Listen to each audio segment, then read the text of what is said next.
नमस्कार, मैं हूं आकाश। आज हम हैं देश के प्रथम राष्ट्रपति देशरत्न डॉक्टर राजेंद्र प्रसाद की भूमि पर। हमारे पीछे ये जो घर आपको दिख रहा है, ये घर कभी किलकारियों से गुजरा करती थी राजेंद्र बाबू की, क्योंकि जन्म उनका यहीं हुआ था। और वो छप्पर वाला आपको तस्वीर दिखती है और आंगन में रहा करते थे राजेंद्र बाबू। इतनी खूबसूरत ये तस्वीर, इतनी खूबसूरत ये घर कि आज भी यहाँ आने पर सुकून महसूस होता है। एक धर्मात्मा का, एक परमात्मा का घर था, एक महान आत्मा का ये घर था। देश के राष्ट्रपति राजेंद्र बाबू कभी भी अपने जीवन को हाई फाई जिंदगी से नहीं जिए। वो हमेशा सादा जीवन, उच्च विचार के पहलुओं पे चलते थे और वही उनके जीवन के मुख्य सूत्र थे। वो जब भी गांव आते थे, जमीन पे बैठते थे, उनके गांव के लोग उनके साथ बैठते थे और उनसे बहुत सारी भोजपुरी में बातें किया करते थे। वो एक ऐसे इंसान थे जो राष्ट्रपति होते हुए भी उनको क्षणिक भी गुमान ना था कि वो राष्ट्रपति हैं। वो इतने सीधे साधे इंसान थे कि अपने आसपास के लोग उनके साथ बैठ के भोजन किया करते थे। प्रोटोकॉल के नाम पर अगर बात करें तो प्रोटोकॉल निभाने वाले उनके साथ अर्दली और बहुत सारे सिस्टम हुआ करते थे, लेकिन वो हमेशा सादा जीवन, उच्च विचार की बातें किया करते थे। ये धरती ऐसे महापुरुष की धरती है जहां आकर हम धन्य हो जाते हैं। हमारे की कहानी बता रहे थे उनकी सादगी के बारे में कि ये पूरा क्षेत्र एक इंडस्ट्रीज एरिया होता, लेकिन नहीं हुआ। क्यों नहीं हुआ ये जानते हैं। अक्षय लाल जी हैं जो यहाँ के मुखिया हैं। विकास की पूरी जिम्मा इन्हीं पे है। विकास कितना किया ये तो ये बताएंगे, लेकिन वो पुरानी कहानी आपको बताते हैं। इनके जमाने क्या था वो कहानी?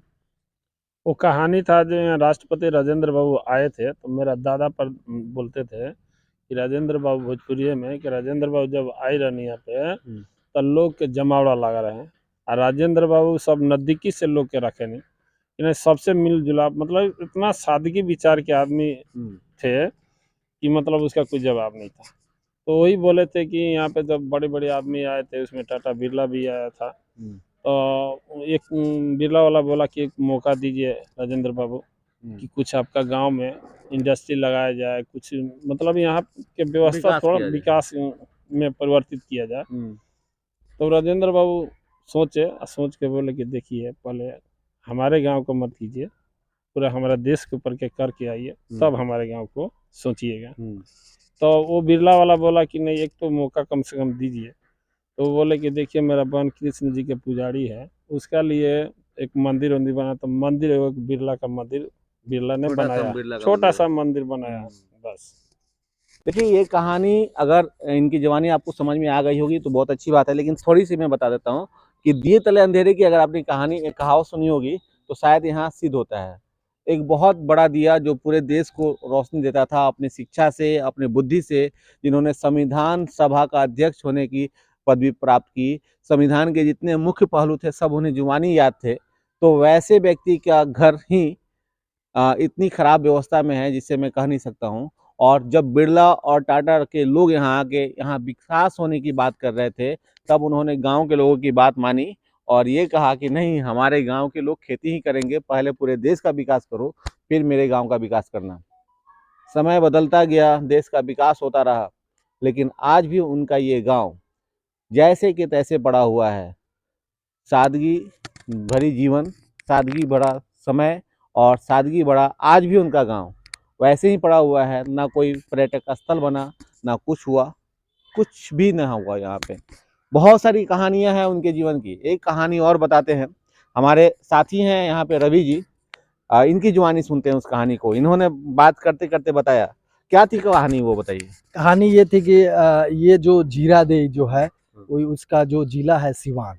तो यहाँ से सिवान जिला मुख्यालय है। जिला मुख्यालय है। तो यहाँ से जो रास्ता जाता है सिवान के लिए, यहाँ से घूम के यहाँ से जाना पड़ता है ऐसे, और फिर जाना पड़ता है। लगभग यहाँ से 14 से 15 किलोमीटर है। तो एक बार जब वो यहाँ आए तो जितने भी यहाँ के अफसर लोग थे, उन्होंने बताया कि यहाँ से सीधा अगर सिवान के लिए रोड बनाया जाए तो उस 7 से 8 किलोमीटर में हो जाएगा, मतलब आधा आपका समय और दूरी दोनों बचेगा। उन्होंने एक तरह से हामी भर दिया और फिर चले गए। अब यहाँ के लोग जब सर्वे हुआ तो फिर जिनका कई घर, जिनका बथान, घर, खेत, ये सब आते गए। तो लोग यहाँ से 20-25 की संख्या में दिल्ली गए और उनसे कहे एक तरह से भोजपुरी में कि का हो राजेंद्र राष्ट्रपति भइल तो हमनी के घर दुआर बथान सब उजरवाओ तरह। तो उन्होंने एकदम बोला, एकदम जो भी कंस्ट्रक्शन के लोग थे उनसे एकदम बोला कि आप ये काम बंद कर दीजिए, भले ही जो रोड है पुराना जैसे कि 14 से 15 किलोमीटर सिवान मुख्यालय पड़ता है, लेकिन हमारे लोग जो हमको जानने वाले हैं या फिर हमारे गांव के लोग हैं, अगर उनके लिए ये ठीक नहीं है तो फिर विकास का कोई मतलब नहीं है। जो यहाँ के लोग हैं उनके लिए विकास बने, उनको समझ में आना चाहिए कि विकास हुआ है। तो देखिए सादगी ये सादगी थी। राजेंद्र हमरो बथान हमरो घर उजड़वा, इस तरह की बातें लोग कहा करते थे राजेंद्र बाबू के जब वो राष्ट्रपति हुआ करते थे। सोचिए कितनी सादगी की बात है।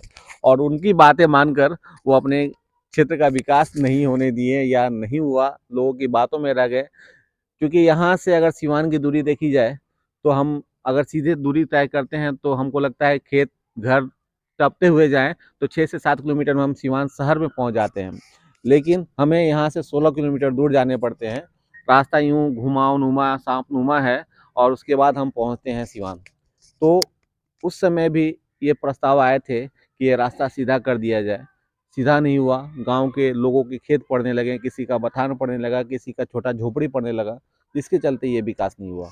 तो ये सादगी थी राजेंद्र बाबू की, जिन्होंने अपने गांव अपने क्षेत्र के लोगों के विकास की बातें तो सोची, लेकिन जैसे ही लोगों ने थोड़ी सी भी शिकायत की उसे वहीं छोड़ दिया।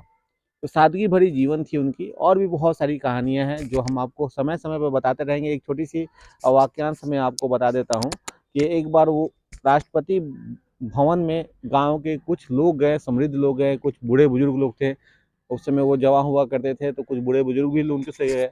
लोग उनको राजेंद्र बोला करते थे, कुछ लोग बाबू बोला करते थे, ठीक है। लेकिन वो अपनी सादगी में रहा करते थे। खाने की बात थी, सब लोगों को भोजन परोसे गए। राजेंद्र बाबू के जो रहने के जगह थे वहाँ पे राष्ट्रपति जो भवन थे उस भवन में राजेंद्र बाबू अपने कार्य में बिजी थे। कार्य खत्म करके देश के लिए जो कार्य करते थे वो खत्म करके लोगों के बीच आए तो देखे कि सब लोग के सामने खाना परोसा हुआ है, खाना रखा हुआ है, लेकिन कोई खा नहीं रहा है। तो उन्होंने लोगों से कहा कि श्री हरि करिए, कर लोग, श्री हरि कर लोग इन द सेंस की खाना को शुरुआत कीजिए। पहले लोग खाना खाने से पहले श्री हरि का नाम लेते थे और श्री हरि के नाम से, क्योंकि भगवान के चलते ही भोजन मिलता है, तो श्री हरि का बात किया जाता था। तो लोग आश्चर्यचकित रह गए कि इतने बड़े इंसान जो इनका खाना खुद परोसा हुआ है और वो लोगों से कह रहे हैं कि पहले आप लोग खाना शुरू कीजिए। तो उन्होंने कहा कि नहीं, हमारे लिए आप लोग आज अतिथि हैं, हमारे गांव के हैं लेकिन हमारे लिए अतिथि हैं, तो मेरा ये फर्ज बनता है कि सबसे पहले मैं आपको खाना खिलाऊं। और दूसरी जब बातें आई कि जब लोगों को खाना खिलाने लगे तो किसी का कुछ खाना घट जाता था तो अपनी थाली से निकाल के देते थे, बाद में वो अलग से मांग के खा लिए, अलग बात है। लेकिन उनकी सजनता और उनकी व्यवस्था इस कदर थी कि वो उस समय भी ज़मीन पे बैठ के ही खाया करते थे। उनका ये मानना था कि भोजन हमारे देवता हैं और उसे एक छोटी सी चौकी पे लगा के उसको ऊपर रख के खाया करते थे। ये अभी भी परंपरा चली आती है हमारे क्षेत्रों में कि हम भोजन को हमेशा उच्च स्थान देते हैं अपने से, क्योंकि वो हमारा भोजन पेट भरता है जिससे हमारा जीवन चलता है। तो ये सजनता और ये खासियत थी राजेंद्र बाबू की। आज उन्हीं के प्रांगण में है और नमन करते हैं हम इस पूरे धरती को जहाँ इस महान सपूत ने जन्म लिया। और व्यवस्था आज भी जस की तस है जो आज़ादी के समय थी, जो उन्होंने चाहा लेकिन लोगों ने नहीं करने दिया। अब लोग चाहते हैं लेकिन सरकार नहीं कर रही है। तो ये सारी बातें हैं राजेंद्र बाबू के बारे में। और बहुत सारी कहानियाँ हैं, समय समय पर आपको बताते रहेंगे। अगर ये कहानी और ये छोटी छोटी वाक्यांश आपको अच्छे लगें तो आप ज़रूर हमें शेयर करें। धन्यवाद।